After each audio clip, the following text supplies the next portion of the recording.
पुणे जिल्ह्याच्या रांजणगावमध्ये तिहेरी हत्याकांडाने एकच खळबळ उडाली। रांजणगाव आगाळे रोडवर एका अज्ञात महिलेची आणि 2 चिमुकल्या मुलांची हत्या करण्यात आली। त्याचा मृतदेह अर्धवट जळालेल्या अवस्थेत आढळलाय। तीनही मृतदेह माय लेकराचे असल्याची प्राथमिक माहिती आहे, तर हत्येचं कारण अद्याप अस्पष्ट आहे। पुणे जिल्ह्यातल्या रांजणगाव इथे तिहेरी हत्याकांड घडलेला आहे, त्यामुळे एकच खळबळ उडाली। रांजणगाव आगाळे रोडवर एका अज्ञात महिलेची आणि 2 चिमुकल्या मुलांची हत्या करण्यात आली आहे। अधिक तपशील आपण जाणून घेणार आहोत। आमचे प्रतिनिधी सचिन तोडकर आपल्या बरोबर आहेत। सचिन, काय अपडेट याबद्दल? निश्चितच विशाल, अतिशय खळबळ उडवणारी ही घटना पुण्याच्या शिरूर तालुक्यातील रांजणगाव परिसरात घडली आहे।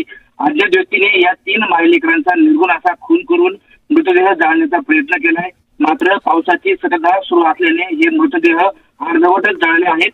हे अर्धवट जळालेले मृतदेह पदचाऱ्यांच्या निदर्शनास आल्यानंतर अनेक पोलीस पाटलांनी पोलिसांना याबाबत माहिती दिली होती। त्यानंतर रांजणगाव एमआयडीसी पोलीस घटनास्थळी दाखल झालेत। मृतदेहाची ओळख पटवण्याचं काम सुरू आहे। मृतदेहाची ओळख पटल्यानंतर पोलिसांच्या तपासाची पुढील दिशा ठरणार आहे। विशाल, धन्यवाद सचिन या सगळ्या तपशिलाबद्दल।